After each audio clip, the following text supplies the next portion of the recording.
Hello lovely people, Kitten here. Once you've been knitting for some little while, you start getting little bits of leftovers and more little bits of leftovers, and before you know it, you've got a whole pot of little bits of leftovers. So for this month's technique, I'm going to show you a super cool effect you can achieve with your scraps using any pattern, chunky knitting. People will be amazed, and it's just using your leftover scraps.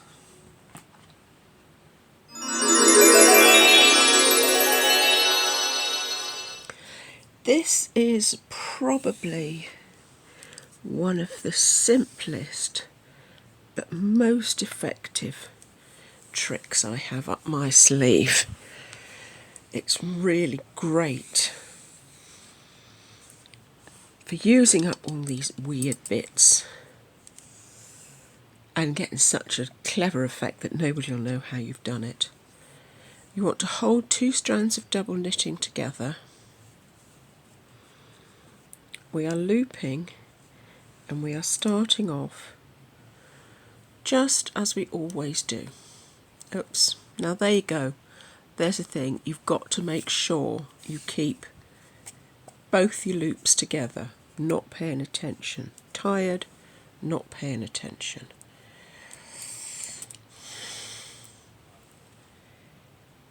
Both loops together. Now there's no trick and there's no magic to this other than you pay attention to it right, which will be a novelty, won't it? Bits everywhere. Right, I'm going to make the Edster a neck snood for winter. So we're going to cast on, what was it, 48. Just cast on to everything as normal, like that. This is even more fun if you can throw in this green is a variegated. It's got yellows and browns in it. Throw in a variegated yarn.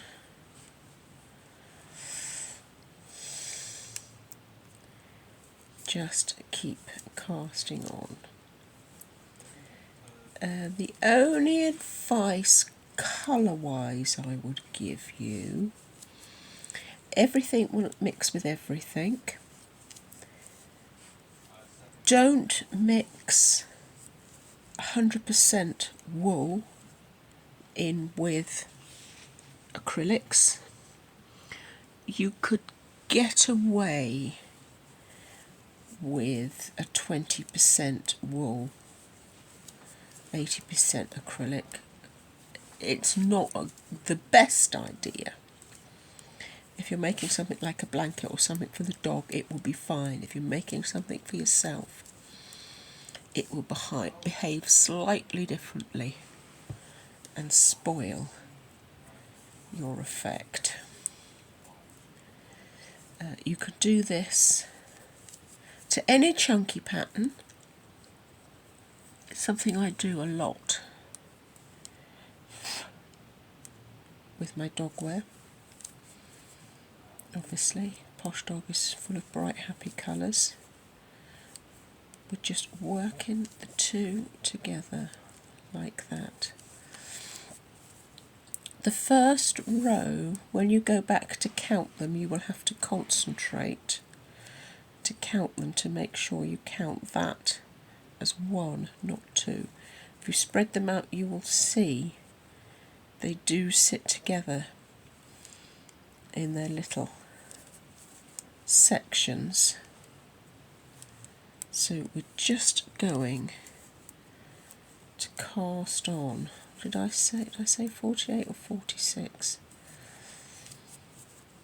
I'm going to be working in a 2-stitch rib pattern.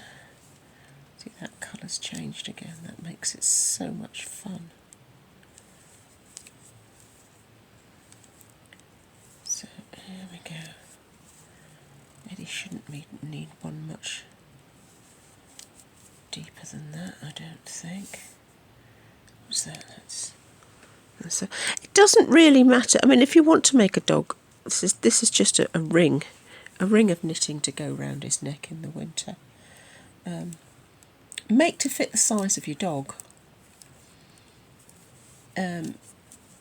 I'm working in a 2-stitch rib pattern because I think it gives a nicer effect. Oh, blooming stuff tangled up out of the basket. It gives a nicer effect. It's got a big thick neck, big thick fur, and it gives, oh dear, gosh, I'm in a day today, aren't I? It makes a big pattern. You can do it in knit one, purl one. It doesn't really matter, but if you're doing it in a 2-stitch rib, obviously you will need a pair of stitches. You've got to have an even number, not an odd number. And to be honest, it doesn't really matter if you get, when you join it up, it's the same. Nobody's going to notice. It's the dog. Nobody's going to notice. They're just going to say, haven't you made him a nice scarf?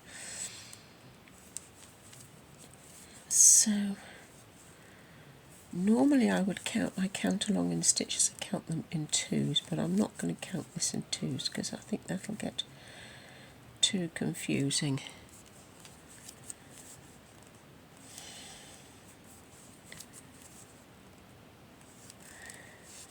So let's see, 1, 2, 3, 4, 5, 6, 7, 8, 9, 10, 12, 13, 14, 15, 16, 17, 20, 21, 22, 23, 24, 25, 26, 27, 28, 29, 30. It is slightly easier to count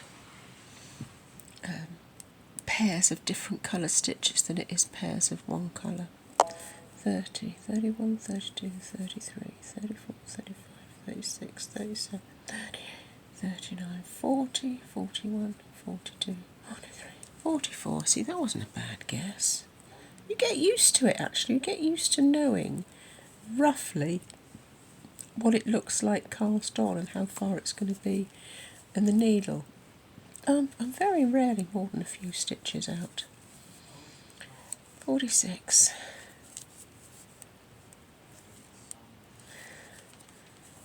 48. Now, your first row, you do have to concentrate because you haven't established your baseline yet, and you've got this coming over here.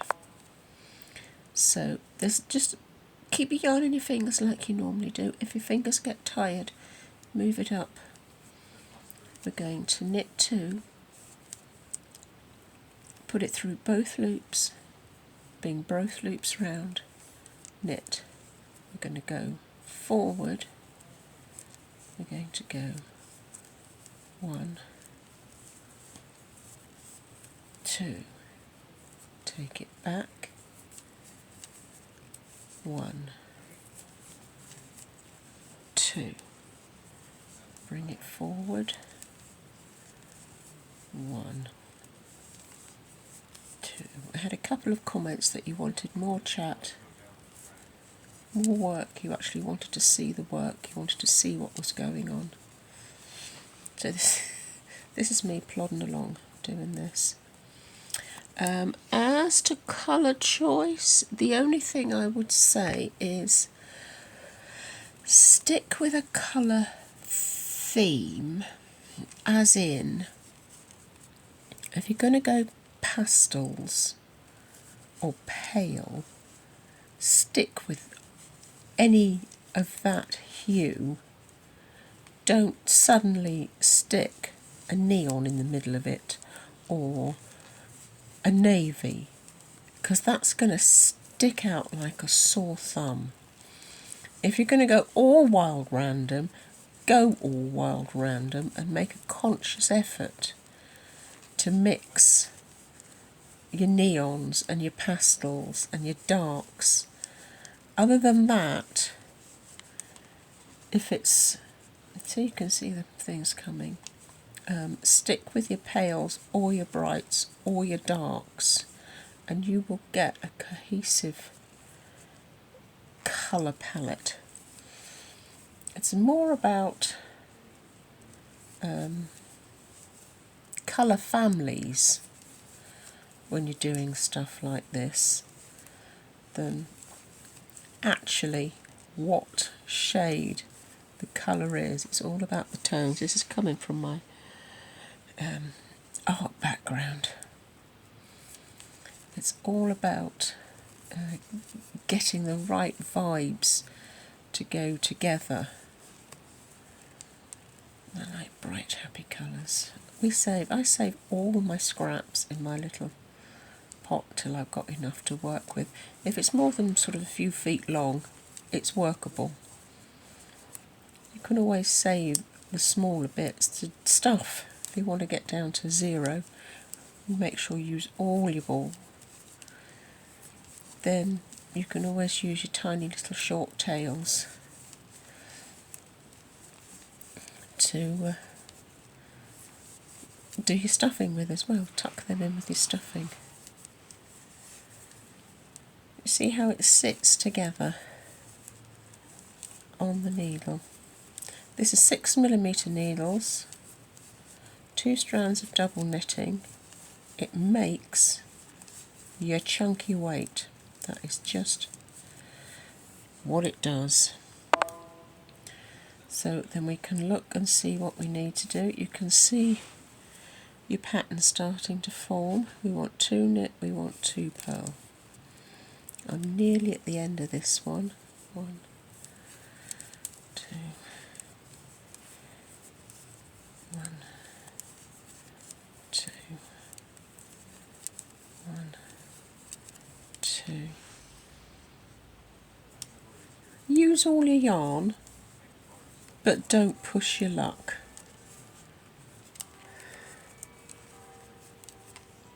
That's good enough, let's not stress that. Let's put in this silly old blooming lavender that's been getting tangled up with everything. Oh, there's a lot of this one. Oh, it's going on forever. Oh, there it is, there's the end of it. So we're going to use that one next. Just drop that one. Leave that one out the way. Forget about that. That doesn't exist anymore. Get the end of the colour you're going to join in. Leave a little bit. Put it next to the line that's carrying on. And start work. Make sure you get your needle through both. Once you've done a couple of stitches, go back to it,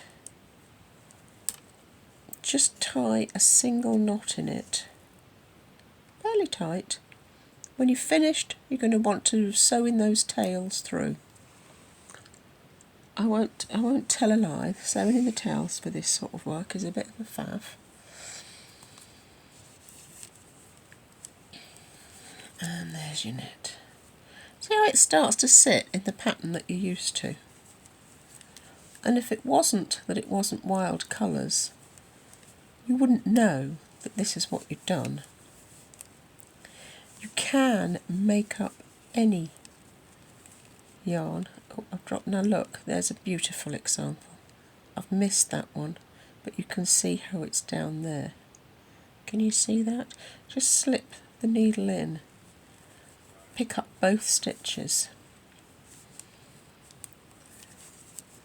It's not the end of the world if you drop it, if you do drop a stitch and lose it. It's not going to come unravelled like if it was a single strand, because it gets tangled up with itself.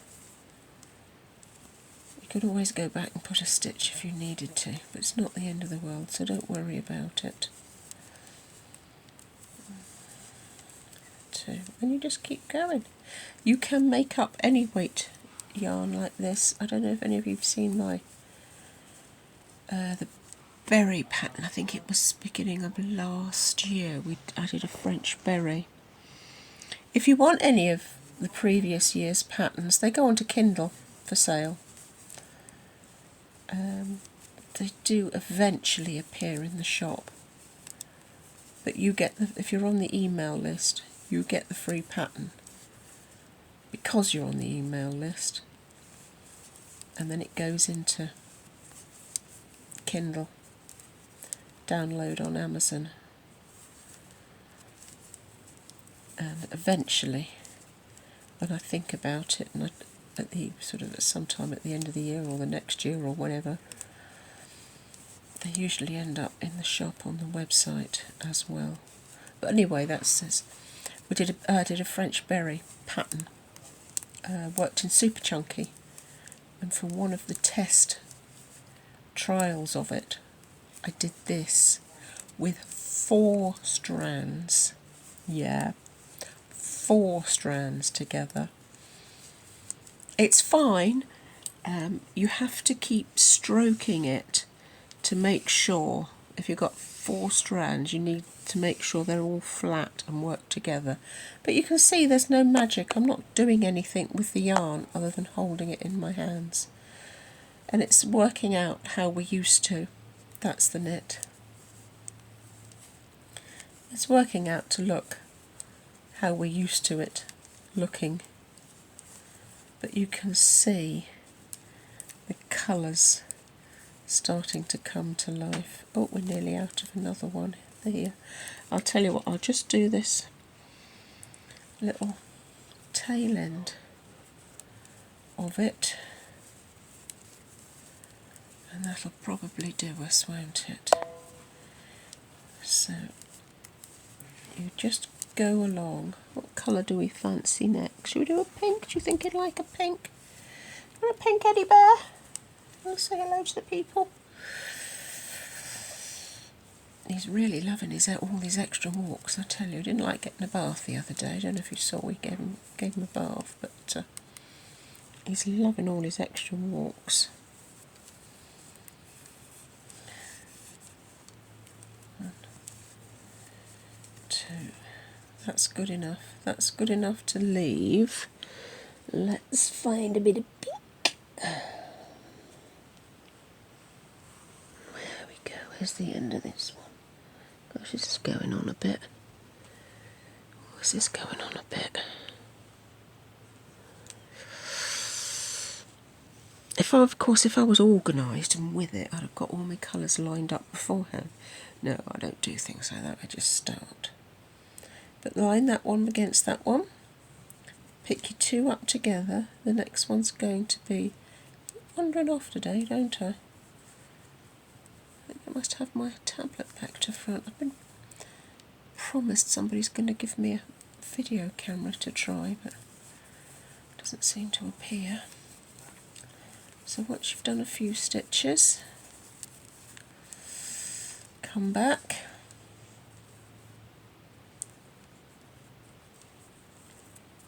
tie it in a knot just to secure it, and then when you finish the whole thing, you can go back and sew all your tails, and you can see easily enough, well, that's what we used to, the bumps at the front to make the pearl.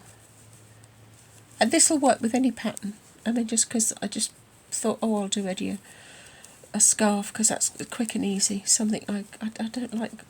I like to knit with purpose, knowing I'm doing something. But anything, if you fancy making yourself one of those, I missed one of those, didn't I? Did I pearl that one? Did I knit it? Oh, yeah, I did pearl it. If you fancy making yourself a hat, then make a hat, make a scarf, make some wrist warmers. You'd need a lot of scraps for a cardigan. I don't know that I could stand sewing in all the tails, but you could do a patterned stripe on a cardigan. That would be fun. Just do a good band around the body especially if you do the front and the sides and the back together on a circular needle. That would be fun. You can incorporate this as a pattern. Right, you see how it starts to go? It's so pretty, it's so effective, all these little fleckly bits of colour. So, there's another little trick in your toolbox. Isn't that effect really pretty? It's got a lot of stretch in it. This is for Eddie, for his new winter scarf. His old one is stretched so much you can step through it. I'm just going to fold it up, sew a bit there, sew a bit there and leave a gap for his lead. If he wanted to do a similar thing but make it much longer, fold it in half, bring it down for a tea cosy, just sew a bit there, bit there. Make much bigger for a really pretty feature cushion cover. You can make a scarf, but be aware that if you're going to do a scarf like this, it's going to take a lot of yarn. So that is a really super way to use up all your little baby tails, and people will be so impressed about the effect that you've created.